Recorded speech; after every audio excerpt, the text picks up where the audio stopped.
నమ్మకము కలిగిన మా ప్రియ పరలోకపు తండ్రి, నీకు వందనాలు.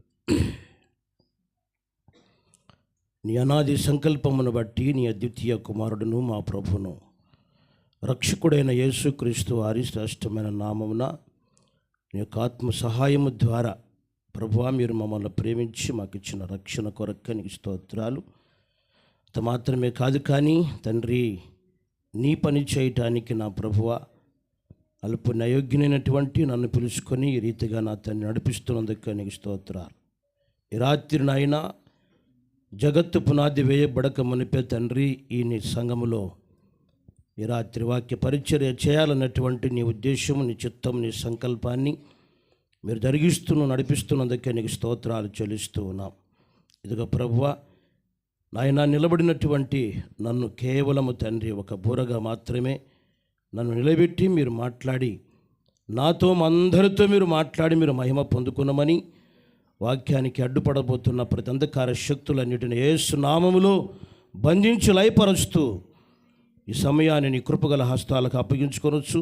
యేసుక్రీస్తు నామమున ప్రార్థిస్తున్నాను పరమ తండ్రి, ఆమేన్.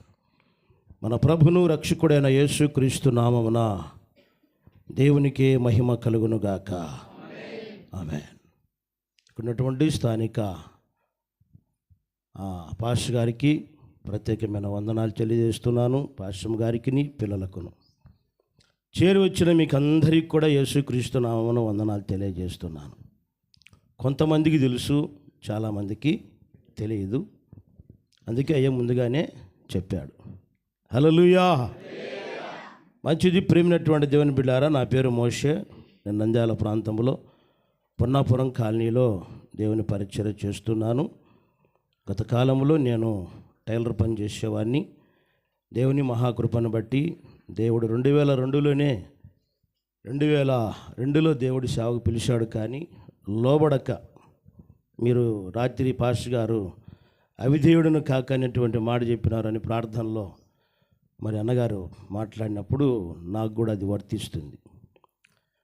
అవిధేయుడు కాకపోతే ఎన్ని నష్టాలు జరుగుతాయో మీకు చెప్పే ఉంటాడు రాత్రి. విధేయుడైతే ఎన్ని ఆశీర్వాదాలు ఉంటాయో దైవదాసులు మీకు చెప్పి ఉంటారు. నేను అవిధేయుడనై చాలా పోగొట్టుకున్నాను. ₹1,00,00,000 ఆస్తి పోయింది, 70 లక్షలు అప్పయింది.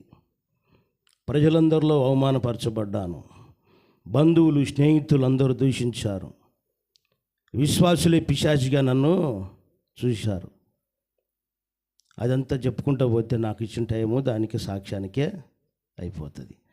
ఎప్పుడైతే నేను దేవుడు ఫుల్ వార్నింగ్ ఇస్తే 2019లో, అప్పుడు నేను సంఘములో 31st నైట్ సాక్ష్యం ఇచ్చి బయటికి వెళ్ళిపోని దేవుడు చెప్పాడు. అప్పుడు 31st నైట్ 2019లో సాక్ష్యం ఇచ్చి 2020లో సిద్ధపడుతున్నాను. 4 వర్కర్స్, 4 మిషన్లు, మంచి టైలర్ షాపు, టైలరింగ్లో మంచి నైపుణ్యతను దేవుడు అనుగ్రహించాడు. షాపునంతా ఖాళీ చేస్తుంటే ప్రజలందరూ చాలా నన్ను ఎక్కిరించారు. నువ్వు చాలా రకరకాలుగా మాట్లాడారు. ఎందుకు నువ్వు ఖాళీ చేస్తున్నావు, ఏమైంది నీకు అని. చాలామంది ఇతనికి పిచ్చెక్కింది అన్నారు. ఇంతవారు మంచి షాపును వదిలిపెట్టి ఏందో సేవ అంటున్నాడు, బయటికి వెళ్తున్నాడు, షాప్ అంతా ఖాళీ చేస్తున్నాడు అని చాలామంది నన్ను పిచ్చెక్కింది అన్నారు. సరే, ఏది ఏమైనా అప్పటికీ నేను చాలా లాస్ అయిపోయాను. దేవుడు ఫుల్గా వార్నింగ్ ఇస్తే ఆ వార్నింగ్లో ఏం చెప్పాలంటే కాదు, ఇప్పుడు దేవుని మాటకు భయపడి లోబడి నేను పరిచర్యకు వచ్చాను. 2020లో జనవరిలో స్టార్ట్ చేశాను. ఫిబ్రవరిలో లాక్డౌన్ పడింది. ఎక్కడికి బయటికి వెళ్ళడానికి వీలు లేదు. ఇంట్లోనే ప్రార్థన చేసుకొని ప్రారంభించాం. ఒక విశ్వాసి లేడు, సంఘము లేదు, ఏ సపోర్టు లేదు. నా స్థానిక సంఘ కాపరి కూడా నాతో మాట్లాడడం మానేశాడు. చాలా దారుణమైనటువంటి పరిస్థితి అన్నమాట. అటువంటి టైంలో ఇంట్లో కూర్చొని ప్రార్థన చేసుకుంటూ ఉన్నప్పుడు దేవుడు ఒక కుటుంబాన్ని మాకు పరిచయం చేశాడు. భయంకరమైనటువంటి చేతబడి శక్తుల చేత బాధపడుతూ అప్పటికే సుమారుగా ఒక 20 లక్షలు అయిపించుకొని 9 సంవత్సరాల నుంచి బాధపడుతున్నటువంటి ఒక కుటుంబాన్ని దేవుడు పరిచయం చేస్తే, ఆ కుటుంబం ద్వారా దేవుడు ఆ కుటుంబానికి గొప్ప మేలు చేస్తే, వాళ్ళు మేము కూర్చొని ఇంట్లో ప్రార్థన చేసుకుంటున్నాం. తర్వాత మరొకరు అట్లా ఒక 10-15 మంది ఇంట్లోనే హాల్లో ప్రార్థన చేసుకునే వాళ్ళం. పక్కన 1.5 సెంటు ఖాళీ స్థలం ఉండేది నాది. ఆ స్థలంలో కనీసం దాన్ని క్లీన్ చేయడానికి కూడా మా దగ్గర డబ్బులు లేవు. ఒక ఆయన పెద్ద ఆయన వచ్చి ఇట్లే సేవకుడు ఆలోచన ఇచ్చాడు. ఇంట్లో అందరు దయాలు పట్టిన వాళ్ళే. నా పరిచర్యలో 10 మంది ప్రార్థన చేయించుకోవడానికి వస్తే అందులో 7 మంది చేతబళ్ళు దయాలు మాత్రమే. నా పరిచర్య అదే. ఇంకా స్తోత్రం. ప్రియమైనటువంటి దేవుని బిడ్డలారా, ఆయన వచ్చి చెప్పేది, ఇంట్లో బాగలేదు నాయనా, పిల్లలు ఉండే పని, పక్కన ఖాళీ స్థలం ఉంది కదా, తడికెళ్తే అట్లా పందిరనేసి అక్కడ ప్రారంభం చేయి, లేకపోతే ఆదివారం ఒక టెంట్ తెచ్చేయి చేద్దామని. టెంట్కి డబ్బులు కావద్దు, వచ్చేది 70 రూపాయలు 80 రూపాయలు కానుక. ఎప్పుడు? ఆదివారం. స్తోత్రం. అలాంటి టైంలో సరే అనేసి పని ప్రారంభించాం. అదంతా క్లీన్ చేస్తున్నాం. క్లీన్ చేసేటప్పుడు ప్రార్థన ద్వారా మేలు పొందినటువంటి ఒక అబ్బాయి గుడివాడలో పనిచేస్తాడు, గవర్నమెంట్ ఎంప్లాయ్, హ్యాండిక్యాప్డ్. అతడు ఫోన్ చేశాడు, అన్న ఏం చేస్తున్నావు అని. ఇది పని చేస్తున్నానని. సరేనన్నా, ఒక చిన్నది రేకుల షెడ్, ఒక 20 మంది కూర్చొంతమైన రేకులు వేస్తే ఎంత పడుతుందో ఒకసారి ఎస్టిమేషన్ వేపి అన్నాడు. సరే, నేను వెల్డర్ని పిలిపించి ఎస్టిమేషన్ వేయించాను. వేపిస్తే అతను ఒక 30,000 వస్తుంది సార్, కొంచెం దీంట్లో ఒక పావు భాగమే అంతే, ఆడు ఉండేది 15 మంది, సరిపోద్దిలేని భయం అవుతుంది. అది గుంత నడుముల్లోతు గుంతుంది, మట్టి దొల్లడానికి 30,000 అయిపోతుంది. ఊరికే కింద మొత్తం సదరం చేసి కూర్చుందాం లేని స్టార్ట్ చేసాం. 30,000 అయిద్దంటదని అంటున్నాడు నాయన అంటే గంటకే అతను ఫోన్పే చేశాడు. చెప్పిన గంటకే 30,000 ఫోన్పే చేశాడు. సరే నేసి, ప్రభువా మరి ఇదంతా చేయడానికి కష్టం కదా నాయనా అని నేను సెకండ్ హ్యాండ్ రేకులు తీసుకొచ్చాను. చాలా వర్క్ ఉంది కదా, ఎవరు ఇచ్చేవాళ్ళు ఎవరు? ఆ వచ్చే 15 మంది ఆ విశ్వాసులు పాపం కూలి పని చేసుకునేవాళ్ళు. 10 రూపాయలు నోట్ వేయాలని కూడా వాళ్ళకి లేనటువంటి పరిస్థితి అనేసి సెకండ్ హ్యాండ్ రేకులు తీసుకొచ్చాను. 16,500 రూపాయలు, 500 బాడుగా తీసుకొచ్చి అవి ఒక హోటల్కి వేసినటువంటి రేకులు. మొత్తం అంతా భయంకరంగా నల్లగా మసి పట్టిపోయాయి. వాటిని తీసుకొచ్చి ఒక వారం రోజులు స్టీల్ పీసు, ఎంట్లు తోముతారు కదా, ఆ స్టీల్ పీస్ తీసుకొచ్చి మొత్తం అంతా క్లీన్ చేసుకొని, తర్వాత ఒక రిడాక్సైడ్ తెచ్చుకొని వేసుకొని మొత్తం అంతా రంగేద్దామని తయారు చేసుకుంటూ ఉన్నా. ఎట్లున్నానంటే పిచ్చోని అయిపోయినా నేను. ఒక ఆర్ఎంపీ డాక్టర్, నాకు ఒక కస్టమర్ ఉండేవాడు. ఆయన ఇంటి దగ్గరికి వచ్చాడు, స్టోర్ బియ్యం తీసుకొని వచ్చాడు ఇచ్చిపోదామని. ఆయన నన్ను చూసి ఇటీవల భార్యతో చెప్తున్నాడంట, సాగర్ టైలర్ అని పేరుండేది షాప్కు, అందుకు సాగర్ అని పిలిచేవాడు. సాగర్కి పిచ్చి పట్టి ఏదేదో చేసుకుంటున్నాడు పాపం, ఏమైందో ఏమో అర్థం కాలేదని వాళ్ళ భార్యతో అన్నాడంట. స్తోత్రం. ప్రియమైనటువంటి దేవుని బిడ్డలారా, అటువంటి పరిస్థితుల్లో దేవుడు ఒకరోజు మాట్లాడాడు. నేను కొత్త రేకులకు నీకు డబ్బులు ఇస్తూ నువ్వు పాత రేకులు తీసుకొచ్చావే అన్నాడు. ఇంక ఏం చేయాలో ఒకసారి ఆలోచించండి. ఈ పాత రేకులు అర్థం కాల. సరే అని వేరే వాళ్ళు వచ్చి అడిగారు, బయట పెట్టేసాను వాటిని మొత్తం బయట పెట్టేస్తే వేరే వాళ్ళు వచ్చి అడిగారు, అన్న ఇవి ఇస్తావా అని. అవునమ్మా ఇస్తానని చెప్పాను. ఆమె అడిగింది, నేను 16,500, ఇంటికి వచ్చేసరికి 17,000 అయిందమ్మా. ఈ రెడ్ ఆక్సైడు ఇదంతా క్లీనింగ్ అదంతా ఏం అవసరం లేదు, దానికి పెట్టిన డబ్బులు మాత్రం అంటే 6,000 ఇస్తానన్నా అనేది. ఇంకా మిగతా 11,000 ఎవరు ఇవ్వాలా? సరేలేసి అక్కడ పెట్టా. ప్రార్థన చేస్తున్నాను. కర్నూలుకి వెళ్ళాను, మా పాపకి ఎగ్జామ్ ఉంటే కర్నూలు తీసుకెళ్ళాను. కర్నూలు ఎగ్జామ్ రాసే కాడ ఒక ఆయన, అతను హిందూ అన్నమాట, ఒక మంగళవాళ్ళు అతను. నా షాప్ కాడికి వస్తూ పోతూ యేసుప్రభుని గురించి చెప్తే ఆ టైంలో ఆయన మారుమనసు పొంది బాప్తీసం చేసుకున్నాడు. ఆయన అక్కడ పరిచయం అయ్యాడు. ఆయన అక్కడ కనపడి, ఏమయ్యా ఇక్కడ వచ్చినా ఏంటి పరిస్థితి అంటే, పాపకి ఎగ్జామ్. ఏం చేస్తున్నారు? ఇది పరిస్థితి. మరి ఆ రేకులు ఏం చేసావు అన్నాడు. రేకులు అట్లే ఉన్నాయి బయట. ఆ రేకులు నాకు కావాలన్నాడు. నీకెందుకు అని అడిగాను. నీకెందుకు అంటే నాకు అవసరం అంటాడు. ఆయన మంచి పెద్ద అప్స్టేర్స్ 2 అప్స్టేర్స్ కట్టాడు. ఇద్దరు భార్యాభర్తలు, 2 ఎంప్లాయీస్, మంచిగా ఆస్తి. ఇది ఎందుకంటే నాకు అవసరం అంటాడు. సరే నీ ఇష్టం సార్, మరి నువ్వేం చేస్తావు నాకు తెలియదు. నాకు ఒక 20 days టైం ఇవ్వండి, నేను అమౌంట్ ఇస్తాను మీకు. ఇంత ఇవ్వండి అని నేను చెప్పలేదు, ఇంత ఇస్తానని ఆయన చెప్పలేదు. 20 రోజుల తర్వాత ఒక 20,000 మళ్ళీ ఫోన్పే చేశాడు. మర్యాదకు తీసుకుపోయి 20,000 కొత్త రేకులు కొని తీసుకొచ్చి అక్కడ పెట్టాను. ప్రార్థన చేసుకుంటే దేవుడు చిన్నగా పైపులు సహాయం చేశాడు. తర్వాత మెల్లమెల్లగా ఆ మట్టి ఒకరు తొలించారు. అర్ధరాత్రి సుమారుగా 2:30 గంటల టైంలో అవుకు నుంచి ఒక ఆయన ట్రాక్టర్ నిండా బండలు వేసుకొని వచ్చాడు. వచ్చి ఆ పాల కేంద్రం కాడికి వచ్చి సారు ఫోన్ చేశాను, మీకు బండలు చేస్తుంది సార్, ఎటు రావాలా అని. ఈ టైంలో బండలు ఎవరు చెప్పారు రా బాబు అనుకుంటే పలానోళ్ళు చెప్పారు సార్ అని. ఆ టైంలో తీసుకొచ్చి ఏమైనా బాడిగ గిడిగా ఏమైనా అడుగుతారో నాకు గుండెలు ఇటు అంటుండే. ఎందుకు మన దగ్గర ఏమీ లేవు.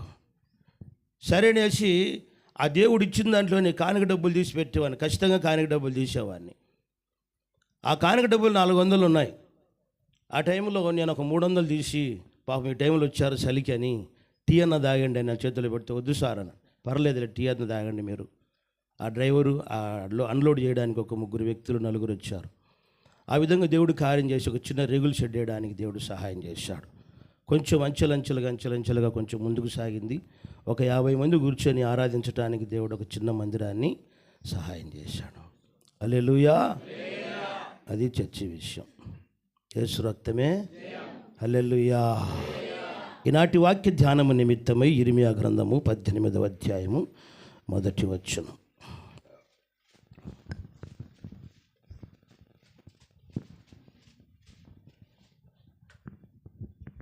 ఇర్మియా గ్రంథము 18 1వ వచనం. యెహోవా యొద్ద నుండి ఇర్మియాకు ప్రత్యక్షమైన వాక్కు, నీవు లేచి కుమ్మరి ఇంటికి పోము, అక్కడ నా మాటలు నీకు తెలియచేతును. నేను కుమ్మరి ఇంటికి వెళ్ళగా వాడు తన సారె మీద పని చేయుచుండెను.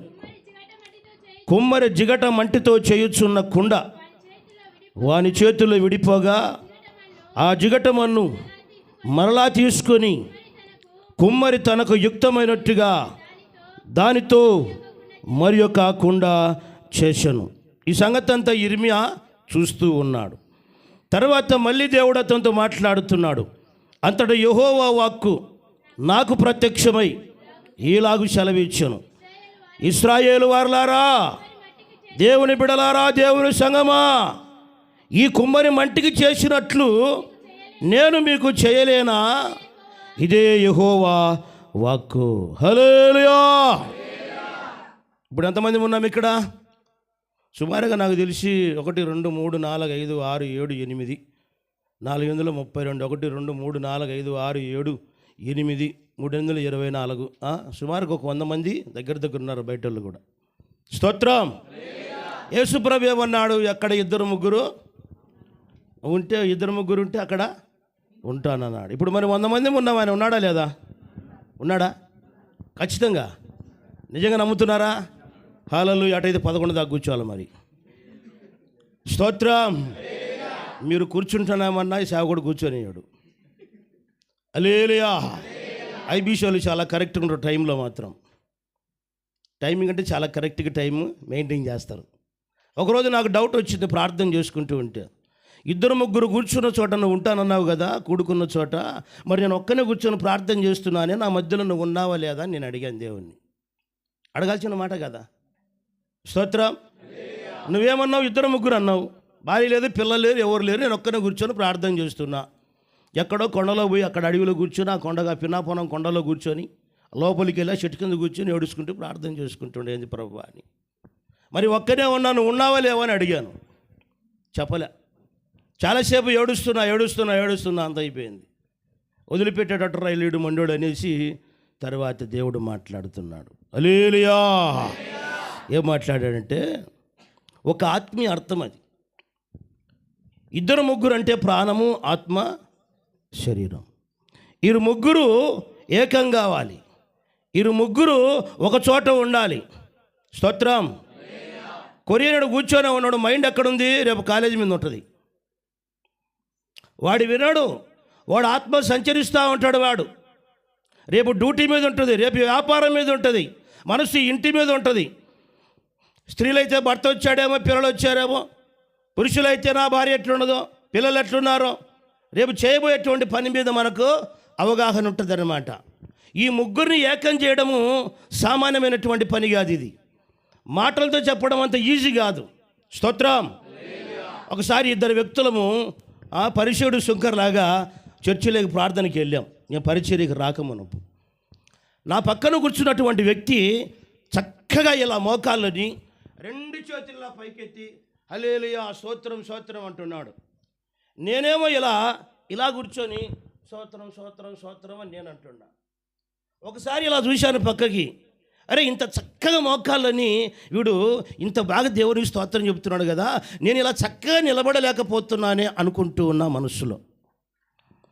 వెంటనే దేవుడు అంటున్నాడు, వాడు చక్కగా మోకాళ్ళున్నాడు, రెండు చేతులు పైకెత్తాడు, బాగానే ఉంది, వాని మనసు ఎక్కడుందో నీకు తెలుసా అన్నాడు. నాకేం తెలుసు ప్రభువా అంటే అప్పుడు దేవుడు క్లియర్గా ఒక దర్శనం చూపిస్తున్నాడు నాకు. ఏమిటయ్యా అంటే ఆ అబ్బాయి ఎలక్ట్రిసిటీ పని చేస్తాడు, కరెంటు పని చేస్తాడు. రేపు పొద్దున్నే ఒక బిల్డింగ్ స్లాబ్ వేయాలి. స్లాబ్ వేయడానికి ముందు ఈ కరెంటు పని చేసే వాళ్ళు ఏం చేస్తారు, పైపులు పెడతారు కదా. ఈ పైపులు పెట్టే ప్లానింగ్లో ఫ్యాన్ పాయింట్ ఎక్కడ పెట్టాలి, ట్యూబ్లైట్ పాయింట్ ఎక్కడ పెట్టాలి, ఇదేంది ఇన్వర్టర్ పాయింట్ ఎక్కడ పెట్టాలి, ఈ స్విచ్ బోర్డు ఎక్కడ పెట్టాలని మొత్తం అంతా ప్లాన్ గీసుకుంటున్నాడు. రేపు స్లాబ్ వేయబోయేటువంటి బిల్డింగ్ మీద అతని మనస్సు ఉంది. నేను అటు తట్టాను, రే బాబు అన్నాను. ఏమన్నాడు, స్లాబ్ వేసేది రేపు లేరా అన్న. అంటే నేను టక్కుని లేచి సరే వెళ్ళిపోతాడు, నీతో ప్రార్థనకు రావాలని దెంగులే అబ్బా మాతకు తలకాయ నొప్పి నీతో అని సర్రని లేచి వెళ్ళిపోయాడు. పరిగెత్తుకుంటూ పోయి మళ్ళీ పట్టుకొని వచ్చా, రే దేవుడు నిన్ను ప్రేమిస్తున్నారా టిక్కోడా, గ్లోరీ హల్లెలూయా ఇవాళ షందారాబ, దేవుడు నిన్ను ప్రేమిస్తున్నాడు, నువ్వు సెటరేట్ కావాలని అంత ఏం లేదు. ఎక్కడుంది నీ మనసు? ఉన్నారా ముగ్గురు ఇక్కడ? ఉన్నారా లేదా మీరు అడుక్కోండి, మనమే అడుక్కోవాలా. ఎరా మోషే ఉన్నారా, ముగ్గురు ఉన్నారా లోపల అని. స్తోత్రం. బాడీ ప్రజెంట్ మైండ్ ఆబ్సెంట్ అంటారు పెద్దోళ్ళు కదా. అది ఎక్కడైనా తిరుగుతుంటుంది, దానికేమో ₹1 టికెట్లా, దానికి పాస్పోర్ట్ అవసరమేలా, వీసా అవసరమేలా, దుబాయ్ పోతుంది, అమెరికా పోతుంది. ఎక్కడ మన బంధువులు, ఎక్కడ మన స్నేహితులు, ఎక్కడ మన లవర్స్ ఉంటే అక్కడ తెలక్క తిరుగుతూ ఉంటుంది. ఏడేమో హల్లెలూయా స్తుతి మహిమ అంటుంటాడు, వాడేమో ఎక్కడో ఉంటాడు, ప్రయాణం చేస్తూ ఉంటాడు. ముగ్గురిని ఏకపరచాలి, వీళ్ళు ముగ్గురు సెట్ కావాలి, అప్పుడు దేవుని వాక్యం నీతో మాట్లాడుతుంది. స్తోత్రం. హల్లెలూయా. యిర్మీయాతో దేవుడు మాట్లాడుతున్నాడు, యిర్మీయా ఏమయ్యా నువ్వు ఇప్పుడు లేచి కుమ్మరి వారి ఇంటి దగ్గరికి వెళ్ళు. ఎందుకయ్యా? అక్కడ నా మాటలు నీకు తెలియజేస్తాను. మరి ఇక్కడ చెప్పవా? ఇక్కడ చెప్పను. ఎక్కడ ఏ మాటలు నీకు తెలియచేయాలనో, ఎక్కడ ఏ మాటతో నిన్ను మాట్లాడాలనో, ఎక్కడికి పంపించి అక్కడ ఆ మాట మాట్లాడితేనే అప్పుడు నీకు బాగా అర్థమవుతుంది అని యిర్మీయాతో దేవుడు మాట్లాడి నువ్వేం చేయాలంటే వెంటనే లేచి కుమ్మరి వాని ఇంటి దగ్గరికి వెళ్ళు. సరే నేను చిత్తం ప్రభు అన్నాడు. కుమ్మరి వారి ఇంటి దగ్గరికి వెళ్ళాడు. కుమ్మరి వారి ఇంటి దగ్గరికి వెళ్తే అక్కడ కుమ్మరివాడు సారె మీద మట్టి ముద్దను పెట్టి ఒక పాత్రను తయారు చేస్తూ ఉన్నాడు. ఒక పాత్రను తయారు చేస్తున్నప్పుడు ఆ మట్టి ఆ కుమ్మరి వాని చేతిలో ఏమైందంట, విడిపోయిందంట. ఒక పాత్రగా తయారు చేస్తున్నాడు బాగా నీట్గా. కొంచెం పాత వాళ్ళకు, కుమ్మరోళ్ళు మట్టి కుండలు తయారు చేసే వాళ్ళకు బాగా తెలుసు అన్నమాట. దాన్ని నేను చిన్నప్పుడు మా ఊరిలో మాకు ఇంటికి ఎదురుగునే ఆ కుమ్మరోళ్ళు బాగా మట్టి ఈ పాత్రలు తయారు చేసేవాళ్ళు, కుండలు తయారు చేసేవాళ్ళు ఉండేవారు. వాళ్ళ అబ్బాయి నా క్లాస్మేట్ అన్నమాట. అందుకు కాబట్టి తరచుగా వాళ్ళ ఇంటి దగ్గరికి వెళ్ళేవాడిని. బాగా తెలుసు ఆ సబ్జెక్ట్, బాగా తెలుసు ఆ కుండలు తయారు చేసే సబ్జెక్ట్ అంతా తెలుసు నాకు. అది అప్పుడు ఆ విధంగా అర్థమైంది, ఇప్పుడు ఈ రీతిలో ఈ కోణంలో నాకు అర్థమవుతూ ఉంది. ప్రియమైనటువంటి దేవుని బిడ్డలారా, ఎవరికైనా తెలియకపోతే కన్నా యూట్యూబ్లో కొడితే కానీ వస్తుంది. ఇప్పుడు కానీ పిల్లలు బాగా చూసి నేర్చుకోవచ్చు, చూడవచ్చు. స్తోత్రం. ఆ విధముగా అక్కడికి వెళ్ళేసరికి ఆ కుమ్మరివాని చేతిలో మట్టి, ఆ ముద్ద, ఆ పాత్ర ఏమైపోయిందంట, విడిపోయిందంట. విడిపోతానే ఆ కుమ్మరివాడు థి అని తక్కన దాన్ని పడేసి దాన్ని నిర్లక్ష్యపరచలే. వెంటనే మళ్ళీ ఆ విడిపోయినటువంటి ఆ మట్టి ముద్దను మళ్ళీ చేతికి తీసుకొని మళ్ళీ మెత్తగా పిసికి తర్వాత మళ్ళీ ఒకసారి సారె మీద పెట్టాడు. అది విడిపోయినంత మాత్రాన దాని పక్కన పెట్టలేదు, కానీ దాన్ని మళ్ళీ చేతికి తీసుకొని మళ్ళీ ఒకసారి మెత్తగా చేసి ఆ సారె మీద పెట్టాడు. సారె మీద పెట్టి మంచి పాత్రగా తయారు చేశాడు. ఇశ్రాయేలు ప్రజలు అనుకుంటున్నారంట, దేవుని ప్రజలు అనుకుంటున్నారంట, ఆ ఉపమానాన్ని క్లియర్గా కన్నులకు కట్టినట్లుగా అతనికి చూపించి ఇశ్రాయేలు ప్రజలు అనుకుంటున్నారు. ఏమనుకుంటున్నారు? ఇశ్రాయేలు ప్రజలు దేవుడు మమ్మల్ని మర్చిపోయాడు, దేవుడు మమ్మల్ని విడిచిపెట్టాడు, రకరకాలుగా ఏదేదో ఆలోచన చేసుకుంటున్నారు. వారి హృదయ రహస్యములు ఎరిగినటువంటి వాడై దేవుడు ఏమంటున్నాడంటే, ఇశ్రాయేలు వారలారా, ఈ కుమ్మరి మంటికి చేసినట్లు నేను మీకు చేయలేనా?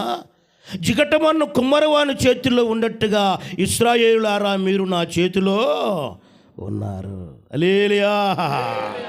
దేవుని చేతిలో మట్టి ముద్ద ఎలా ఉంటే, కుమ్మరివాని చేతిలో మట్టి ముద్ద ఎలా ఉంటే, కుమ్మరివానికి తనకి ఇష్టమైనటువంటి ఏ విధమైనటువంటి పాత్ర తయారు చేస్తాడో, అలాగనే దేవుని ప్రజలైనటువంటి మనమందరము ఆయన చేతిలో ఉంటే ఆయనకి ఇష్టమైన పాత్రగా తయారు చేస్తాడు.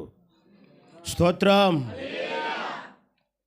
ఇప్పుడు నేను ఒక మాట చెప్పాలనుకున్నా. మీ పాస్టర్ గారికి అంటే వయసులో మాత్రమే పెద్దోని, నేను ఏ విషయంలో కూడా పెద్దోని కాదు. పరిచర్య అనుభవంలో కావచ్చు, ప్రార్థన జీవితంలో కావచ్చు, ఆయనకున్న ప్రత్యక్షతలో కావచ్చు, ఆయన వాక్య ధ్యానం కావచ్చు, ఆయన క్రమశిక్షణ కావచ్చు, ఆయన పరిశుద్ధత కావచ్చు, ఏ విషయంలో కూడా నేను పెద్దోని కాదని దేవుని సన్నిధిలో నేను ఒప్పుకుంటున్నాను. ఒకవేళ పొరపాటున బై మిస్టేక్ ఏదైనా మాట్లాడితే నన్ను క్షమించాలని సంఘానికి దైవ సేవకునికి కూడా మనవి చేసుకుంటున్నాను. హల్లెలూయా. కుమ్మరివాని చేతిలోకి మట్టి ముద్ద ఊరక రాదు. మట్టి ఫస్ట్ ఎక్కడ ఉంటుంది? బయట ఎక్కడో పొలాలలో ఉంటుంది, బయట ప్రదేశంలో ఉంటుంది. ఆ మట్టిని ఆ కుమ్మరివాడు పోయి ఫస్ట్ అది ఉన్నటువంటి స్థానంలో నుంచి ఆ మట్టిని వేరుపరచి దాన్ని తీసుకొచ్చి తన ఆవరణములో చేర్చుకుంటాడు. అర్థమైందా? వ్యర్థమైందా? ఒక్కొక్క ముక్క మీకు అర్థం కావాలి. ఏ ముక్క? చికెన్ ముక్క కాదు, వాక్యం ముక్క. హల్లెలూయా. ఎప్పుడైతే ఈ కుమ్మరివాడు మరి కుమ్మరివాడు అంటున్నాను. ఒకవేళ బహుశా కుమ్మరోళ్ళు ఉంటే దయతో క్షమించండి. హల్లెలూయా. కుమ్మరివాని పాత్ర చాలా పెద్దది.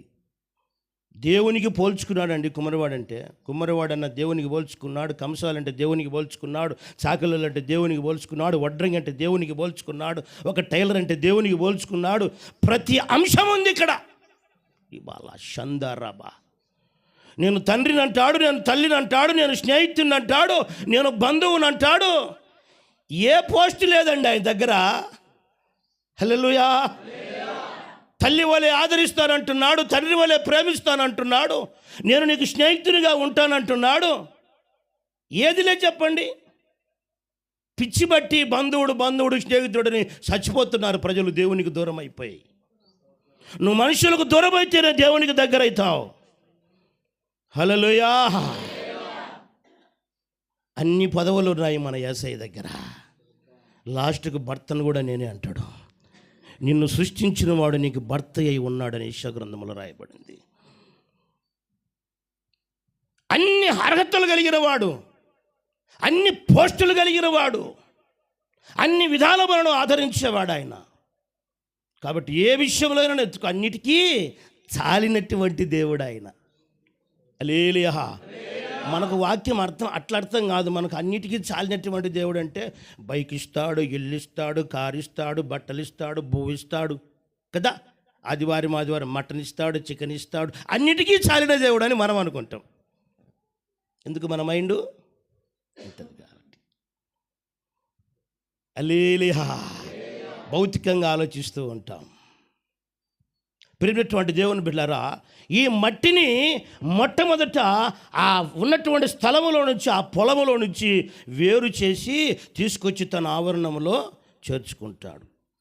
ఇది మనందరికీ సాదృశ్యమే మట్టి. కుమ్మరివాడు మన ప్రభు అయినటువంటి యేసుక్రీస్తుల వారు. ఆయన ఏం చేశాడు?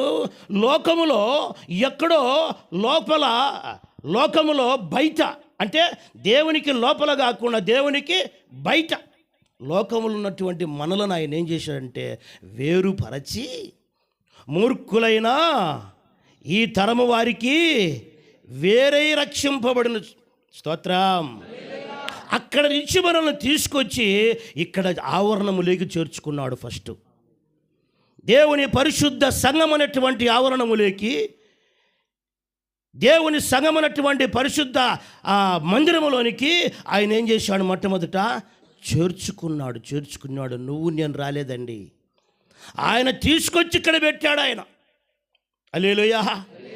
లోకములో నుంచి, శాపములో నుంచి, పాపములో నుంచి, త్రాగుడులో నుంచి, విచారములో నుంచి. నేను భయంకరంగా త్రాగబోతున్నాను. నాకు లేని అలవాటు అంటూ లేదు భూమి మీద. మేయ్యగారు మంచిగా పరిశుద్ధంగా బ్రతికి ఉండొచ్చు నాకు తెలిసి. సిగరెట్లు కాల్చాను, బీడీలు కాల్చాను, సారాయి తాగాను, గంజాయి తాగాను, కళ్ళు తాగాను, విస్కీ తాగాను, టోటల్గా భూమి మీద ఎన్ని డ్రగ్స్ ఉన్నాయి అన్ని తాగాను, అన్నీ చూశాను. 10th క్లాస్లో ఒక్కరోజు ఆబ్సెంట్ కాకుండా సినిమాకి వెళ్ళాను. అందుకే ఫస్ట్ క్లాస్లో ఫెయిల్ అయ్యాను. స్తోత్రం. మళ్ళీ ప్రయత్నం చేశాను, మార్కులు ఎక్కువ వస్తాయేమో అని. రెండోసారి కూడా అప్పుడు ఇంకా ర్యాంకుతో ఫెయిల్ అయ్యాను. స్క్వాడ్ను కొట్టి పూర్తిగా డీపార్ చేసి పడేసాను. సర్టిఫికెట్ కూడా లేదు. ఫెయిల్ అయింది కూడా సర్టిఫికెట్ లేదు. యేసు రక్తం జయం. దేవుని మహాకృపను బట్టి అందుకే దేవుడు ఈరోజు ఇక్కడ నిలబెట్టాడు. నా ప్రియమైనటువంటి దేవుని బిడ్డలారా, అక్కడి నుంచి మనల్ని ఏం చేశాడంట? ఆయన వేరు చేశాడు. ఫస్ట్ ఆ మట్టిని తీసుకొచ్చి ఆవరణములో చేరుస్తాడు. మీరందరూ, మనమందరం కూడా ఆయన ఆవరణములో లోనికి వచ్చాము. యాక్చువల్గా నేను 3 రోజుల నుంచి ఒక సబ్జెక్టును బాగా ప్రిపేర్ చేసుకున్నా. ఎందుకంటే భయం కదా, పెద్దల ముందర వాక్యం చెప్పడం, సంఘము పెద్ద సంఘము అని ఒళ్ళు దగ్గర పెట్టుకొని మరీ ఒక సబ్జెక్టుకు బాగా ప్రిపేర్ అయినా. తెల్లవారుజామున 4 గంటలు లేచి ప్రార్థన చేస్తుంటే దేవుడు దీనిస్తున్నాడు నాకు. ఏం చెప్పాలా ప్రభు? ఆ 2 సబ్జెక్టులు ఉన్నాయి నా ఈ మండలో. ఏం చెప్పాలా ప్రభు? దీన్ని చెప్పాలన్నా దాన్ని చెప్పాలన్నా అంటుంటే, దాని పక్కన పెట్టు, దీని పక్కన పెట్టు, దీన్ని చెప్పు అని దేవుడు చెప్పాడు. ఇంకా దీనికి సిద్ధపాటు లేదు. నువ్వు చెప్పమన్నావు, చెప్పేది నువ్వే. నీ ఇష్టం ఏం చెబుతావో నాకు తెలియదు. ప్రియమైనటువంటి దేవుని బిడ్డలారా, ఇక్కడికి వచ్చిన తర్వాత కుమ్మరివాడు మట్టిని తీసుకొచ్చి లోపల ఆవరణములో చేర్చుకొని తర్వాత ఏం చేస్తాడంటే పాదె తీస్తాడు. ఆ మట్టికి పాదె అంటే గుంత తీస్తాడు. చాలామందికి ఇప్పుడు పదాలు తెలియవు కదా. ఆ మట్టికి మధ్యలో గుంత తీసి మొట్టమొదట నీటితో నింపుతాడు. దాన్ని నీటితో నింపుతాడు. వాక్యం అనే నీటితో ఈ మట్టిని మెత్తగా చేయాలి. వాక్యం అనే నీటితో ఈ మట్టిని బాగా తడపాలి. అక్కడి నుంచి పెళ్ళలు వస్తుంది, ముద్దలు వస్తుంది, గట్టిగా ఉంటుంది. దానికి బాగా నీళ్లు పట్టాబట్టే అది మెత్తగా అయిపోతుంది. ఆ నీళ్లు దేవుని యొక్క వాక్యానికి సాదృశ్యము. స్తోత్రం. ఆ నీళ్లు పట్టేది ఎవరు? ఆ మట్టికి అక్కడున్నటువంటి కుమ్మరి అంటే దేవునికి సాదృశ్యము. కుమ్మరి అంటే దైవ సేవకునికి సాదృశ్యం. స్తోత్రం. ఈ మట్టికి ఇప్పుడు నీళ్లు పెట్టేది ఎవరు? ఈ కుమ్మరి. ఇవాళ షందారాబా మిమ్మల్ని మెత్తగా చేయడానికి ఈ కూటాలు, ఈ వాక్యాలు, ఈ ఉపవాసాలు, ఈ కన్నీరు ఎందుకు? మిమ్మల్ని మెత్తగా చేయటానికి. నీళ్లు పడుతూ ఉంటే అది మెత్తగా అయిపోతుంది, నాంతది. 1 రోజు కాదు, 2 రోజులు కాదు, సుమారుగా 5-6 రోజులు మట్టికి బాగా నీళ్లు పెడతాడు. నీళ్లు పెట్టిన తర్వాత మెత్తగా కరిగిపోతూ ఉంటుంది. అది కరిగిపోతూ ఉంటుంది. పెళ్ళలుగా ఉన్నటువంటిది, గడ్డలుగా ఉన్నటువంటిది, గట్టి ముద్దగా ఉన్నటువంటిది ఎప్పుడైతే నీళ్లు తాగుతూ ఉంటాయో అప్పుడు దాని అంతటా అదే ఎవరు చెప్పకుండానే మెత్తగా మెత్తగా విరిగిపోతూ ఉంటుంది. శలారాధికార నీ హృదయం కరిగిపోతూ ఉంటుంది, కఠినమైన హృదయం కరిగిపోతూ ఉంటుంది. వాక్యాన్ని వింటూ ఉంటే, వాక్యపు నీరు నీ హృదయానికి తాకుతూ ఉంటే, నీ ప్రాణాత్మ దేహాన్ని తడుపుతూ ఉంటే అప్పుడు నువ్వు మెత్తగా చేయబడతావు. అందుకే మందిరానికి రావాలి, అందుకే వాక్యాన్ని వినాలి. వినటం వలన ఏం కలుగుతుంది? మరి వింటామా? ప్రియమైనటువంటి దేవుని బిడ్డారా, ఈ మెత్తగా అయిపోయినంత మాత్రాన కాదు, కానీ ఇది రెండవ అనుభవం. ఈ సబ్జెక్ట్ చెప్పడానికి 2 గంటల టైం కావాలి, అందుకే కుదిర్చి చెబుతున్నా. స్తోత్రం. ఫస్ట్ ఏర్పరిచారు, వచ్చావు, ఆరవరబులోకి వచ్చావు, వచ్చినటువంటి మట్టి డైరెక్ట్గా పాత సారె మీదకి పోవడానికి వీలు లేదు. అది నీటి చేత బాగా మెత్తగా నానాలి. అందుకే వాక్యాన్ని చదవచ్చిన వారు వాక్యాన్ని వినాలి. దేవుని సన్నిధికి ప్రతి కూడికి అటెండ్ కావాలి. దైవదాసుని ద్వారా వచ్చేటువంటి ఆ యొక్క మాటలు మనం వింటూ ఉంటే మన హృదయం కరిగిపోతూ ఉంటుంది. నీకు తెలియకుండా ఏడుపు వస్తూ ఉంటుంది. ఈరోజు ఉపవాస ప్రార్థన జరిగింది. 10:30 నుంచి 3 గంటల వరకు మన మందిరంలో ఉపవాస ప్రార్థన జరుగుతుంది. 3 గంటలకు ప్రార్థన అయిపోతానే టక్కున మళ్ళీ రెడీ అయిపోయి 4:20కి అక్కడ బయలుదేరితే దేవుని కృపను బట్టి వచ్చాం. తెలియకుండానే ఒక అబ్బాయి భయంకరంగా ఏడుస్తున్నాడు. మంచి అవనస్తుడు, కొత్తగా పెళ్ళైంది, 2 పిల్లలు, చిన్న పిల్లలు. ఏడుస్తున్నాడు. ఏమిటాయా అంటే వాక్యం అతన్ని దర్శించింది, మెత్తగా చేయబడుతుంది. కన్నీరు గారుస్తున్నాడు, కొట్టుకుంటున్నాడు, తల బాదుకుంటున్నాడు, గుండెలు బాదుకుంటున్నాడు, గట్టిగా ఏడుస్తున్నాడు. ఒక సహోదరి భయంకరంగా కింద పడి బోర్ల పడి సాష్టాంగ నమస్కారం చేసి ఆమె ఏడుస్తూ ఉంది. నేనేమనలేను, కొట్టలేదు, ఇట్లా ఏమనలేను. కారణం ఏమిటంటే ఈ వాక్యం అనే నీరు ఆ హృదయాన్ని తాకింది, అది కరిగిపోతూ ఉంది, పశ్చాత్తాపడుతూ ఉంది, పాపాలు ఒప్పుకుంటూ ఉంది, నాకు యేసయ్య కావాలంటుంది. హృదయం తెలియకుండానే కరిగిపోతూ ఉంది. కఠినమైనటువంటి హృదయాలను కరిగించేటిది శక్తి దేవుని యొక్క వాక్యములో ఉంది. ప్రియమైనటువంటి దేవుని బిడ్డారా, అది కరిగినంత మాత్రాన తీసుకుపోయి మళ్ళీ డైరెక్ట్గా సారె మీద పెట్టడానికి వీలు లేదు. ఏం చేయాలి? కాళ్ళతో మెత్తగా తొక్కుతాడు, పాదలేకి దిగి మెత్తగా తొక్కుతుంటాడు అన్నమాట. ఇది దేనికి సాదృశ్యమై అంటే ప్రార్థనా జీవితానికి సాదృశ్యం, మోకాటి అనుభవానికి సాదృశ్యం. ఇవాకాశి నువ్వు మోకరించి ప్రార్థన చేస్తూ ఉంటే, కాళ్ళతో తొక్కుతూ ఉన్నప్పుడు ఈ కుమ్మరికి ఏం తెలిసిన కాళ్ళ కింద ఏం పడుతుంటాయి? చిన్న గాజొడుకలు ఉంటాయి, చిన్న రాళ్ళు ఉంటాయి, చిన్న గవ్వలు ఉంటాయి. ఎందుకు? బయట ఉన్నది కదా ఇది. ఇవాళ షరాబా ఆ వాక్యాన్ని ధ్యానిస్తున్నప్పుడు నాకు ఒక మంచి మాట నాకు అర్థమయ్యి భయంకరంగా ఏడ్చాను ఒకరోజు. ఏమయ్యా అంటే, ఆ స్థలంలో ఉన్నట్టు ఈ మట్టి ఆ స్థలంలో ఉన్నప్పుడు అక్కడ ఏమేమి తిరిగాయో, ఆ స్థలములో గాడిదలు తిరిగాయి, పందులు తిరిగాయి, కుక్కలు తిరిగాయి, గేదెలు తిరిగాయి. ప్రతి జంతువులు అక్కడ తిరిగి అక్కడే పాసిపోసాయి, అక్కడే లెట్టిన్ చేశాయి, అక్కడే పడుకున్నాయి. ఎన్నెన్నో అపవిత్రమైనటువంటి కార్యాలు అక్కడ జరిగాయి. కానీ కుమ్మరేదంతా చూడలే. నా ఆవరణములోకి వస్తే ఈ మట్టి మెత్తగా అయిపోతుంది, నా ఆవరణములోకి తెస్తే ఈ మట్టి మీద ఉన్నటువంటి కల్మషం అంతా తొలగిపోతుంది. తొక్కుతూ ఉంటే, కాళ్ళకి తొక్కుతూ ఉంటే చిన్న రాళ్ళు మొక్కలు అవి ఇవన్నీ ఏమైపోతాయి? కాళ్ళ కింద పడుతుంటే వాటిని తీసి పక్కన పడేస్తుంటాడు. నువ్వు మోకరించి కన్నీరు గార్చి ప్రార్థన చేస్తుంటే నీ పాపాలన్నీ నీకు బయటకు వస్తూ ఉంటాయి. శిఖల్మైన అయ్యో, ఒకప్పుడు ఒక వ్యక్తిని ఈ విధంగా మాట్లాడానే, అయ్యో ఒకప్పుడు ఈ విధమైనటువంటి పని చేశానే, అయ్యో ఒకప్పుడు దేవుని ఆత్మను దుఃఖపరిచానే, అయ్యో ఒకప్పుడు దైవ సేవకురాల్ని దేవుని సంఘానికి విరోధంగా మాట్లాడి నేను తప్పు చేశానే.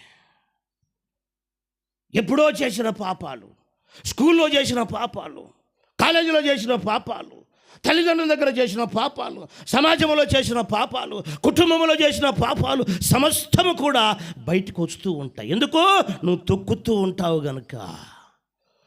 దిబాలాషి తొక్కకపోతే బాగా గుర్తుపెట్టుకోండి, కాళ్ళతో తొక్కకపోతే మట్టిలో ఉన్నటువంటి ఆ వేస్టేజ్ అంతా బయటికి రావడానికి వీలు కాదు, అవి కనపడవు. అది మెయిన్.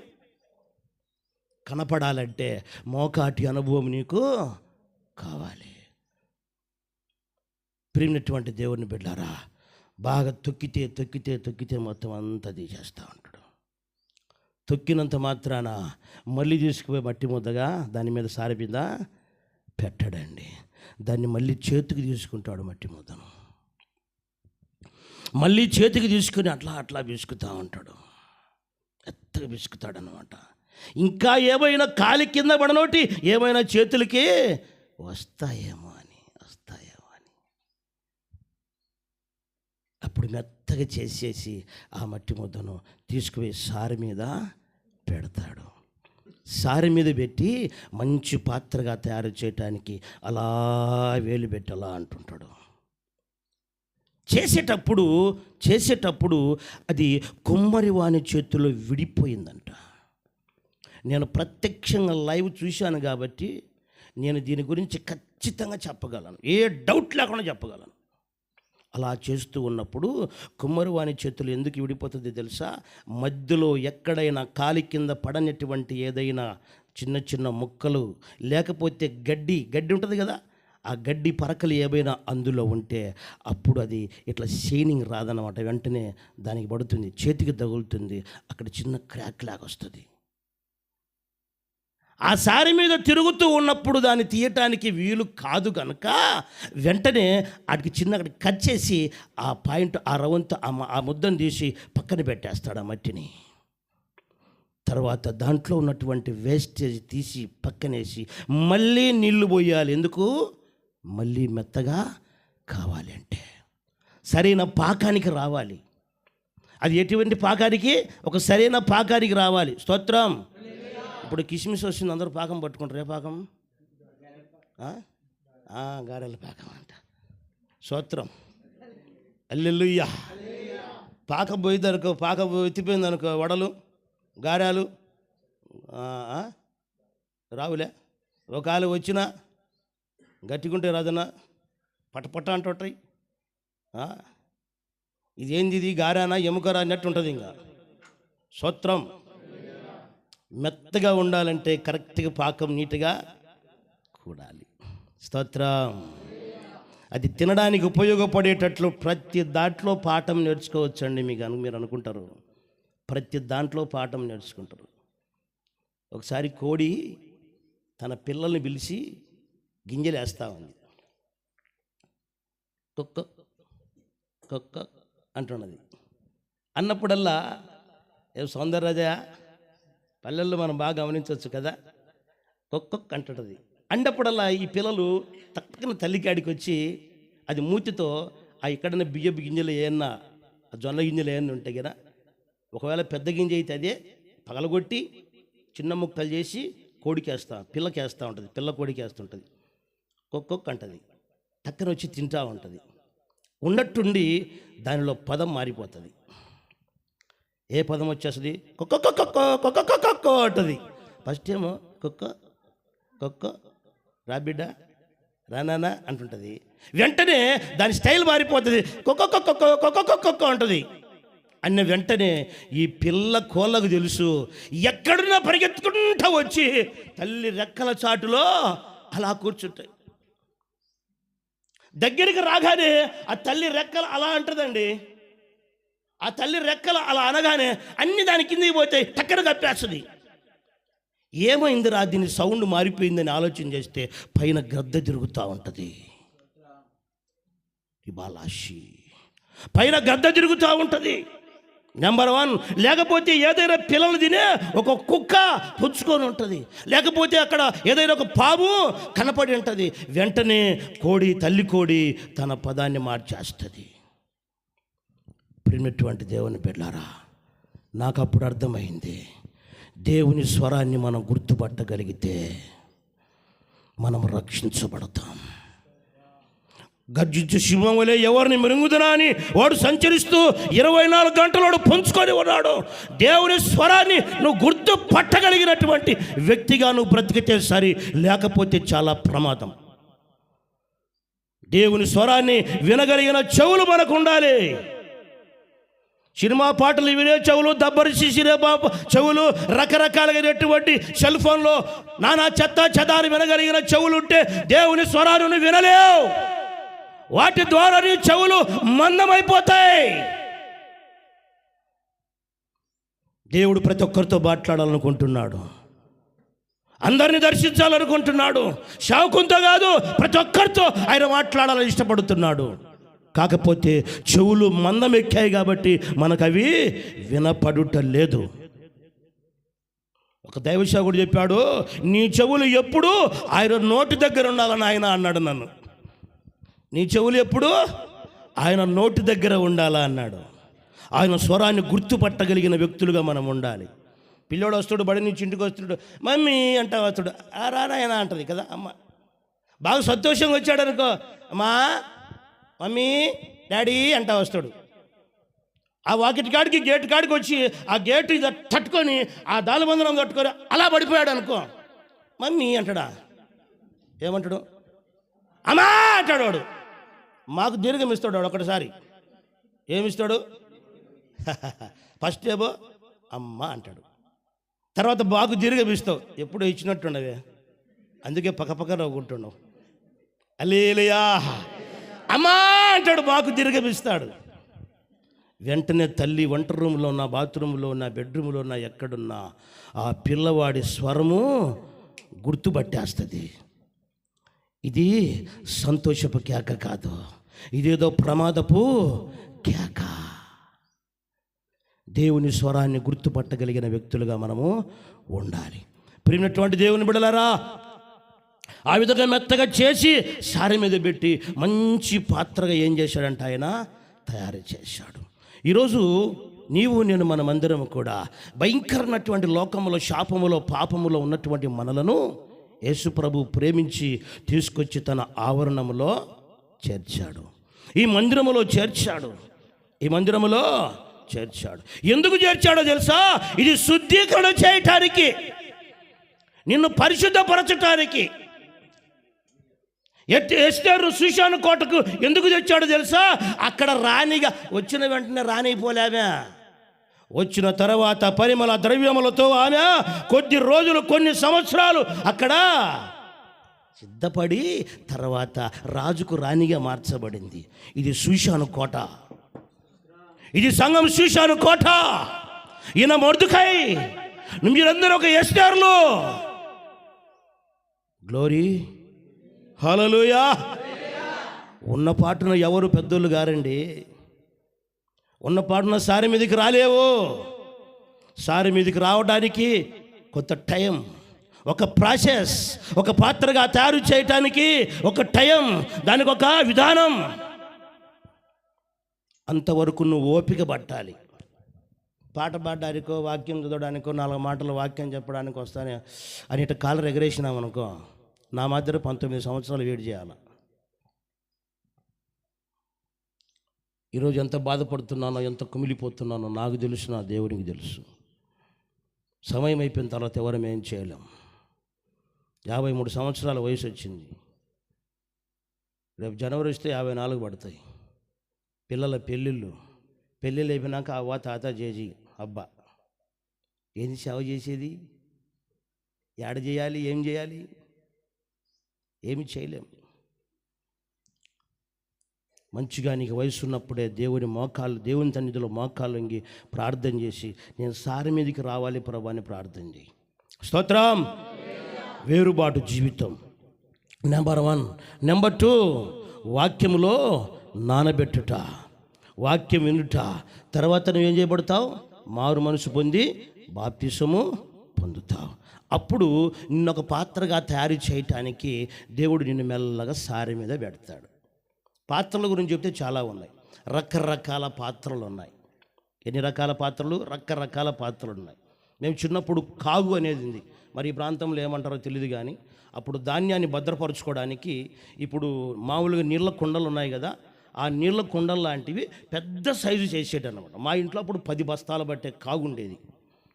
నేను చిన్నప్పుడు మా అమ్మ దాంట్లోకి దించి అడుగున ఆ ఒడ్లు పోస్తే ఆ ఒడ్లను పైకి తోడి అంది నాయన అని చెప్పేదన్నమాట. పెద్ద కాగు 20 బస్తాల బట్టే కాగుండే, క్షమించండి 10 బస్తాల బట్టే కాగుండే. అటువంటి పెద్ద పాత్రలు కూడా తయారు చేస్తారు. అంత పెద్ద పాత్రలు తయారు చేస్తారు. ఇంకా సైజులు మనం వాటర్ కానీ, మరి అన్నం వండుకోవడానికి కుండలు, పప్పు వండుకోవడానికి పప్పు కుండలు, ఇవన్నీ తయారు చేస్తారు. ఇప్పుడంటే అన్నీ వచ్చినాయి కదా, అప్పుడు అన్నీ తయారు చేస్తారు. ఇంకా లాస్ట్కి చిన్నవి ప్రదీపాలు కూడా తయారు చేస్తారు. దీపావళికి వాడతారు కదా, అందులో నూనె పోసి ప్రదీపాలు కూడా తయారు చేస్తారు. అన్నీ అవసరమైనటువంటి పాత్రలే. ఆ పాత్రల గురించి ఒక్కొక్క దాన్ని వివరించడానికి సమయము లేదు, జస్ట్ మీకు ఇంట్రడక్షన్ అంతే. అటువంటి పాత్రలన్నీ తయారు చేస్తాడు. యేసు రక్తమే జయం. అన్ని పాత్రలు అవసరమే, చిన్న పాత్ర అవసరమే. ప్రదీప చిన్నది, నేనేమైందిలే, నేను అంతలే చిన్నదాన్ని అనుకుంటే నీలోనే నూనె పోసి దీపం వెలిగిస్తారమ్మా. పప్పు కుండలో నూనె పోసి దీపం వెలిగిస్తారా? అన్నం వండుకుండే కుండలో నూనె పోసి దీపం వెలిగిస్తారా? ధాన్యాన్ని దాచుకునే కుండలో నూనె పోసి దీపాన్ని వెలిగిస్తారా? నీళ్లు పోసుకొని తాగే బాణలో, ఆ బాణలో నూనె పోసి దీపాన్ని వెలిగిస్తారా? వెలిగారు. చిన్నది ప్రదీపమైన నీలోనే నూనె పోసి ఒత్తిపెట్టి దీపాన్ని వెలిగిస్తారు. స్తోత్రం. ఈ పాత్రలు ఆయనకి ఇష్టమైనటువంటి పాత్రలు ఒక్కొక్క దాని ఒక్కొక్క పాత్రగా తయారు చేసిన తర్వాత ఇక మార్కెట్లోకి వదలడానికి ఏమాత్రం వీలు లేదు. అది ఏం చేయబడాలంటే అది అగ్ని చేత కాల్చబడాలి. స్తోత్రం. అది అగ్ని చేత కాల్చబడాలి. నువ్వు ఆవరణంలోకి వచ్చావు, మారు మనసు పొందావు, వాక్యం విన్నావు, బాప్తిసం పొందావు, సారి మీదకి ఎక్కావు, పాత్రగా తయారు చేయబడ్డావు. కానీ ఏం చాలా ఎక్కువ ఉన్నట్టున్నది, ఏం లేదా సౌండ్? అంత అవసరమా? అంత ఇంటర్నేషనల్ స్పీకర్ని కాదు కదా. యేసు రక్తం జయం. హల్లెలూయా. ఎక్కావు, పాత్రగా తయారు చేయబడ్డావు. కానీ నువ్వేం చేయబడాలి? కాల్చబడాలి. ఇది పరిశుద్ధాత్మ అభిషేకానికి సాదృశ్యం. అగ్ని చేత కాల్చబడకపోతే ఆ పాత్ర ఉపయోగపడదు. బాగా ఆలోచించండి. కావాలంటే ధ్యానిస్తున్నప్పుడు దేవుడు నాకు ఒక మాట చెప్పాడు, కొన్ని పాత్రలు కాల్చబడని పాత్రలు ఉంటాయి నాయనా అని. ఏంటి ప్రభు అన్న? కాల్చబడని పాత్రలు ఉన్నాయి కొన్ని, తెలుసా? షోకేసులో పెట్టుకుంటారు చూడు, ఫ్లవర్స్ పెట్టి పైన రంగులేసి దాన్ని కాల్చరు. డబ్బులు దాచిపెట్టుకునే ఉండీలు ఉంటాయి చూడండి, దాన్ని చెప్పాలా మీరు? కాలుస్తారా? పైన డిజైన్ చేసి దానికి మంచి రంగులు వేసి ఇస్తే అబ్బా రోజు 10 రూపాయలు, 20 రూపాయలు, 100 రూపాయలు, 50 రూపాయలు దాంట్లో వేసి ఇంత చేసి పెడతారు అక్కోళ్ళు అన్నోళ్ళు కదా. హల్లెలూయా, హల్లెలూయా. డబ్బు కొరకే నువ్వు బ్రతుకుతున్నట్లయితే, డబ్బు మీద నీ మనసు ఉంచినట్లయితే, డబ్బే నీ జీవితం అని నువ్వు బ్రతుకుతున్నట్లయితే దేవుని అగ్ని చేత నువ్వు కాల్చబడలేవు, కాల్చబడవు. నమ్మినోళ్ళు స్తోత్రం చెప్పండి. డబ్బే నాని జీవితం. డబ్బుంటేనే వాల్యూ. డబ్బున్నానికే ఈరోజు వాల్యూ. స్తోత్రం. హల్లెలూయా. మొన్న ఒక ఆయన అన్నాడు, ఏందబ్బా నువ్వు ఈ పాత బైకులో ఒక బైక్ వేసుకొని వచ్చావు, నీకు ఎవడు కానికిచ్చాడు? కనీసం ఒకటి చిన్నది కారు వేసుకొని వచ్చావు కదా, నీకు కానికిచ్చేదనే. నన్ను మరి కారు నువ్వే తీసి కానుక కూడా నువ్వే అని చెప్పిన. ఇంకేం చేయమంటావు? ఆ బండికి పెట్రోల్ పోయించుకోవడానికి డబ్బులు లేక అల్లది పడిపోతుంటే మళ్ళీ కారు తీసుకో అంట. నీకు అంత ప్రేమ ఉంటే కారు ఒక చిన్నది ఆల్టోనో ఏదో ఒకటి తీసి తోలుతలే, ఇబ్బంది ఏం లేదు, కింద మీద వేసి.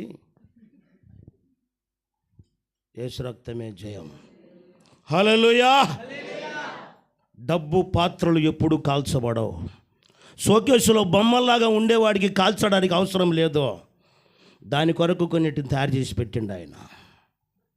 అవి కాల్చబడవు, కాల్చడానికి అవసరం లేదు. చిన్న ప్రదీపైనా దాన్ని కాలుస్తారు. ఎందుకంటే అందులో నూనె పోయవలసి ఉన్నది. ఒక గొప్ప ఆత్మీయ అర్థాలండి. ఒక్కొక్క మాటను పెట్టుకొని మీరు ప్రార్థనలో దాన్ని ధ్యానించండి. చిన్న ప్రదీపమే అది, కానీ దాన్ని కాల్చాలా. అది అగ్ని చేత కాల్చబడాలా. కాల్చబడాలి. ఎందుకంటే అందులో నూనె పోయాలి. నూనె పోసినప్పుడు కాల్చబడని పాత్ర అయితే నూనెకు మెత్తగా నానిపోయి ఇరిగిపోతుంది, మళ్ళీ మట్టి ముద్దగా మారిపోతుంది.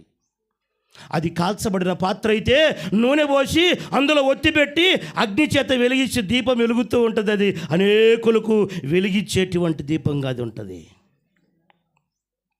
నువ్వు చిన్నోడివా పెద్దోడివా కాదు, నువ్వు పేదోడివా దరిద్రుడివా కాదు, నువ్వు అగ్ని చేత కాల్చబడిన పాత్రవా కాదా? ఈ రాత్రి నీకు నాకు దేవుడు వేసే క్వశ్చన్.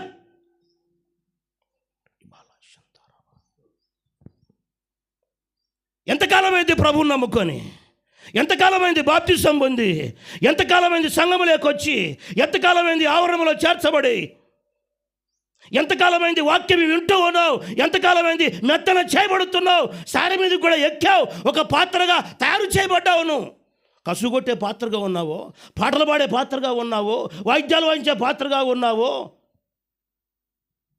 సాపలేసే పాత్రగా ఉన్నావో, వంటలు ఉండే పాత్రగా ఉన్నావో, ఏదో ఒక పాత్రగా దేవుడు సంఘములో నిన్ను వాడుకుంటున్నాడు కదా. మరి నువ్వు అగ్ని చేత కాల్చబడ్డావా? అగ్ని చేత కాల్చబడిన పాత్రకు మాత్రమే వాల్యూ. అగ్ని చేత కాల్చబడిన పాత్రకు మాత్రమే విలువ. అది మాత్రమే దేవునికి ఉపయోగపడే పాత్ర.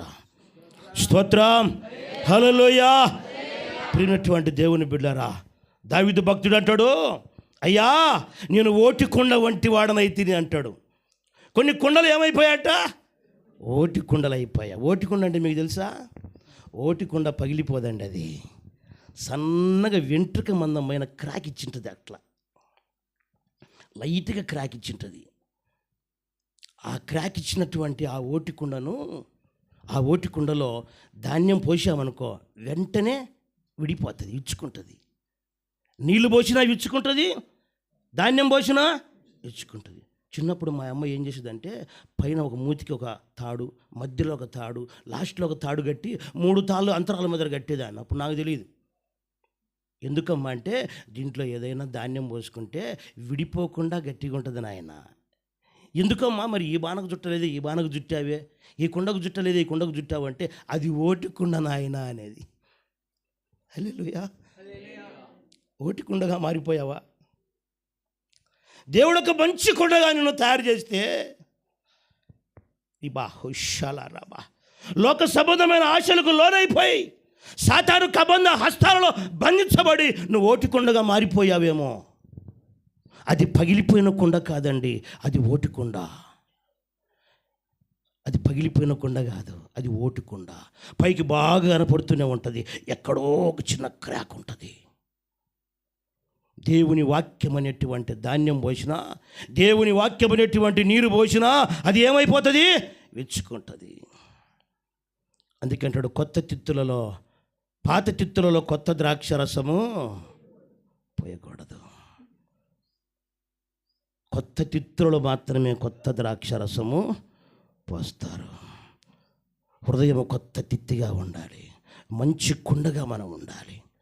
ప్రియమైనటువంటి దేవుని బిడ్డలారా, నువ్వు సంఘానికి వస్తున్నావు, దేవుడు నిన్ను సంఘానికి తీసుకొచ్చాడు, వాక్యం వింటూ ఉన్నావు, మెత్తన చేయబడ్డావు, బాప్తిసానికి సిద్ధపడ్డావు, బాప్తిసం పొందావు.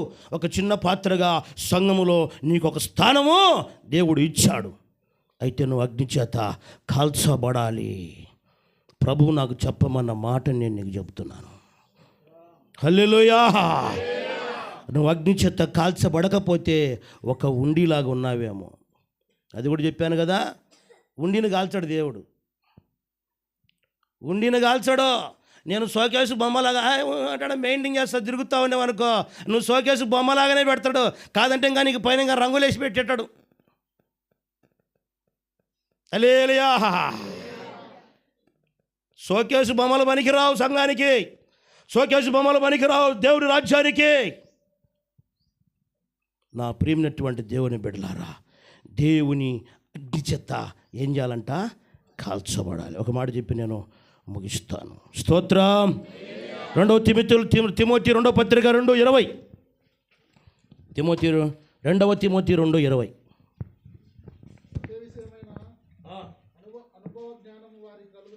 గొప్ప ఇంటిలో వెండి పాత్రలను బంగారు పాత్రలను మాత్రమే గాక కర్రవయు మంటివియు కూడా ఉండును.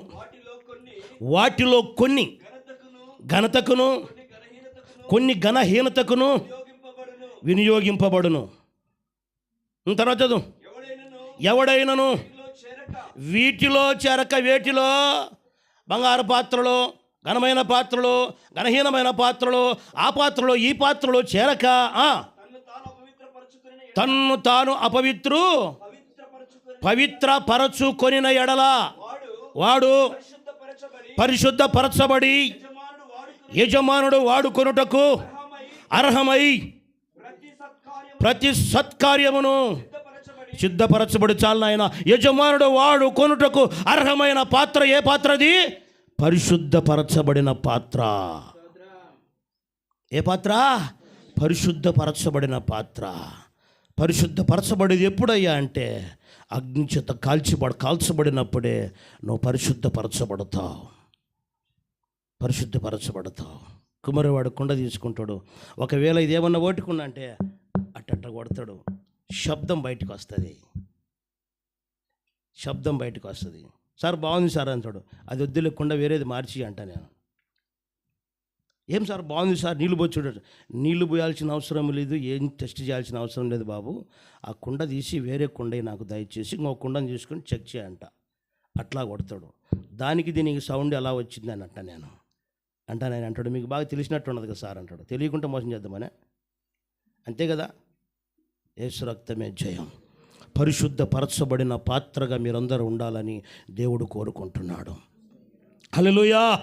దేవుడు నన్ను వాడుకోవాలంటే నేను ఈ రోజుకి నా ప్రార్థన, నా కన్నీరు అదే. అయ్యా, నువ్వు వాడుకునే పాత్రగా నేను ఉండాలి, మనుషులు వాడుకునే పాత్రగా వద్దు. హల్లెలూయా. మనుషులు ఈరోజు వాడుకుంటారు, రేపు పక్కన పడేస్తారు. దేవుడైతే ఒకవేళ ఈ చేతిలో విడిపోతే మళ్ళీ తిరిగి ఆయన మట్టి ముద్దగా చేసి సారి మీద పెట్టి ఆయన ఏం చేయాలనుకున్న దాన్ని చేస్తాడు. అంత తయారు చేయబడిన తర్వాత ఓటికుండలుగా మారిపోకూడదు. యజమానుడు వాడుకునే అర్హమైన పాత్రగా మనం ఉండాలి. ప్రియమైనటువంటి దేవుని బిడ్డలారా, అటువంటి కృప, అటువంటి ధన్యత మనకందరికీ దేవుడు ఇచ్చి నడిపించలాగా మనమందరం ప్రార్థన చేసుకుందాం. హల్లెలూయా. ఒక్క చరణం పాడతాను. తబలా వాయిస్తావా, డ్రమ్ము వాయిస్తావా? హల్లెలూయా. నా పరలోకపు తండ్రి, నా మంచి కుమారి, నా పరలోకపు తండ్రి, నా మంచి కుమారి, నీకిష్టమైన పాత్రను చేయా నన్ను విసిరేయక సారెపై ఉంచావా. నీకిష్టమైన పాత్రను చేయా నన్ను విసిరేయక సారెపై ఉంచావా.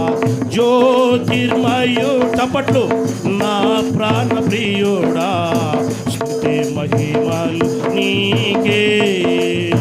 జ్యోతిర్మయుడా నా ప్రాణ ప్రియుడా, స్తుతి మహిమలు నీకే.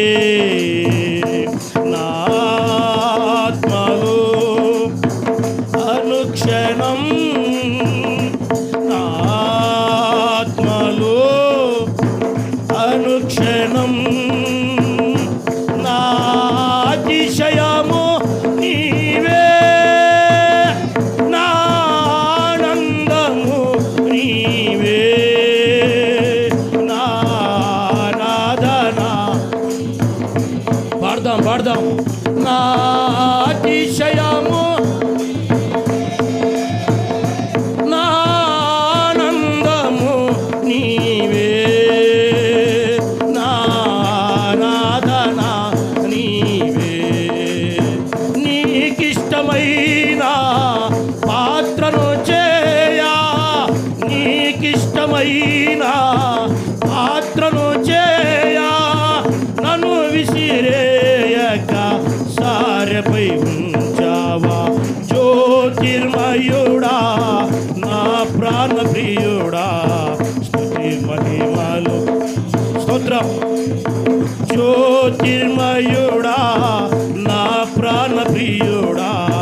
ఆనందం నా అతిశయము.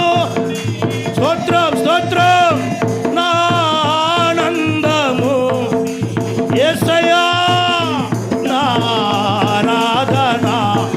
ఓ రబల గంధర శలరబ నా అతిశయము.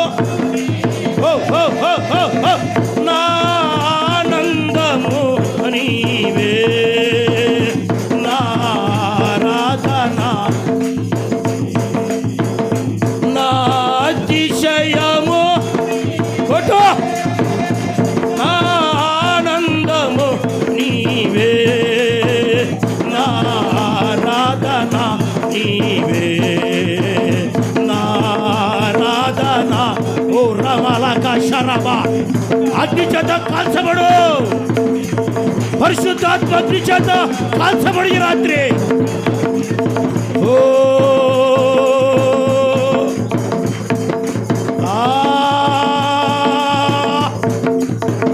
యేసయ్యా స్తోత్రం స్తోత్రం స్తోత్రం స్తోత్రం స్తోత్రం స్తోత్రం స్తోత్రం.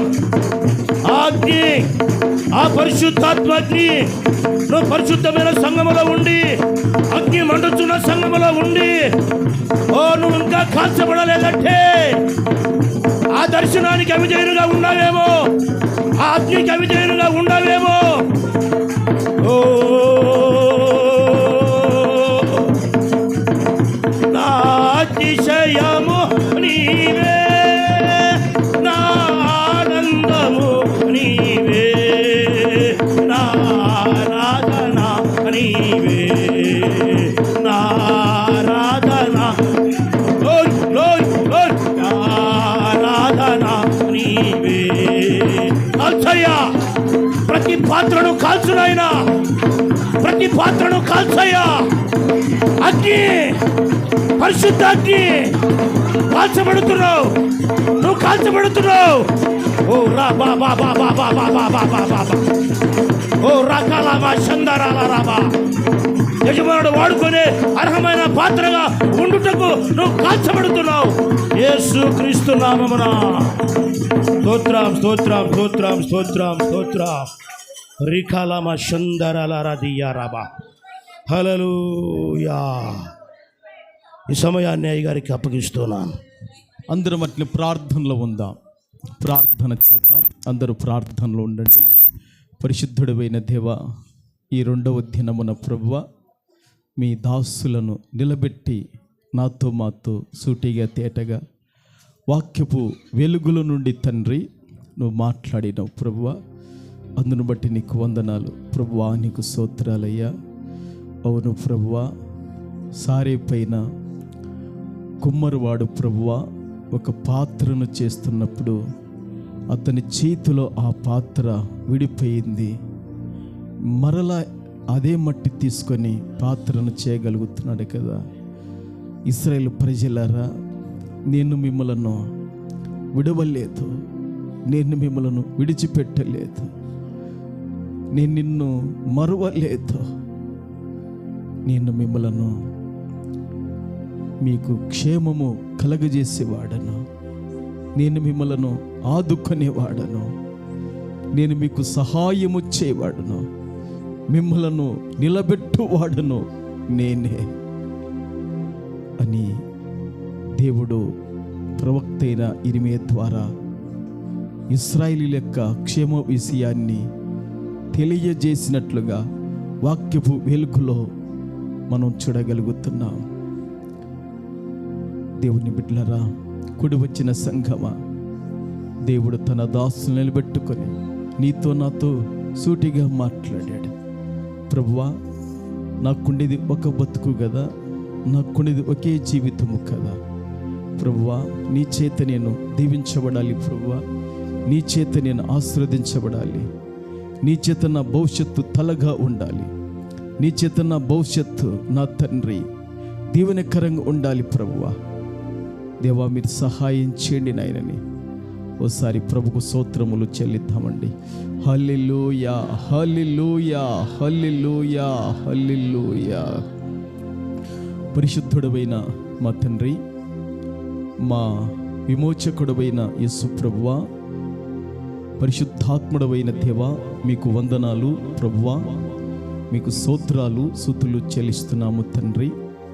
ఈ రెండో దినపు కొడికల తండ్రి, విత్తబడిన మాటలు తండ్రి, మా అందరి హృదయాలలో ప్రభువా, లోపల బయట ఉన్నవారు, యంత్రం ద్వారా వింటున్న వారి అందరి హృదయాలలో కూడా ఈ వాక్యాలను 30, 60గా 100 మీరు ఫలింపచేయమని ప్రార్థన చేస్తూ నిన్ను స్తుతిస్తున్నాను. సహాయం చేయండి. ఈ వాక్యములు దుష్టుడు ఎత్తుకొని పోకుండగా ప్రభువా, అందరి హృదయాలలో ఫలించాలని మరొకసారి ప్రార్థన చేస్తూ నిన్ను స్తుతిస్తున్నాను ప్రభువా. నైనా నీ వాక్యాన్ని అందించిన మీ సేవకులు తండ్రి ప్రభువా, మోసన్న గారిని బట్టి, వదినమ్మను బట్టి స్తుతిస్తున్నాను. కుమార్తెను బట్టి కూడా స్తుతిస్తున్నాను తండ్రి. కుటుంబానికి తోడుగా ఉండండి.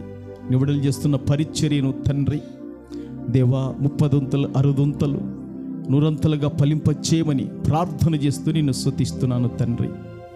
దేవా, వచ్చిన నివడలందరిని బట్టి ఈ రెండో దినమున తండ్రి మీరు సమకూర్చిన బిడలను బట్టి వందనాలు స్తోత్రాలు. లోపల బయట ఉన్న వారందరినీ కూడా నీ గాయపడిన హస్తము చేత నీవు బలపరచుదువు గాకని ప్రార్థన చేస్తున్నాను తండ్రి. మీ దక్షిణ హస్తము చేత మీరు ఆదుకొందువు గాకని ప్రార్థన చేస్తున్నాను ప్రభువా. మీ ముఖ కాంతి వచ్చిన జనం పైన ప్రకాశించును గాకని ప్రార్థన చేస్తున్నాను తండ్రి. చాలామంది రాలేదు, క్షమించండి. ఇలాంటి సంఘ కోడికలను నిర్లక్ష్యం చేయడము అది ప్రమాదకరము తండ్రి, అది శాపగ్రస్తము తండ్రి. సంఘ కోడికల్లో సంఘ బిడ్డలందరూ కూడా పాల్గొని తండ్రి ప్రభువా, నీ సముఖములో కనబడడము అది ఆశ్రదకరము, అది దీవెనకరము, అది క్షేమకరమని నీ వాక్యం సెలవిస్తుంది. మా సొంత మాటలు కాదు గనక రాని వారిని క్షమించి రేపటి దినం నడిపించమని కూడా ప్రార్థన చేస్తున్నాం. ఈ ప్రార్థన ఆలకించండి. బిడ్డలందరినీ కూడా దర్శించి బలపరిచి ఈ రాత్రి నీ స్వరం, నీ దర్శనం ఇచ్చి ప్రభువా, నైనా ప్రభు ఒక పాత్రలుగా నిబిడలను తీర్చిదిద్ది వర్ధిల్ల చేసి మహిం పొందాలని పరిశుద్ధుడు మా రక్షకుడు అయిన యేసుక్రీస్తు నామములో అడుగుచున్నాను పరమ తండ్రి. ఆమేన్. దేవుని బిడ్డలారా, ఆప్ చేసి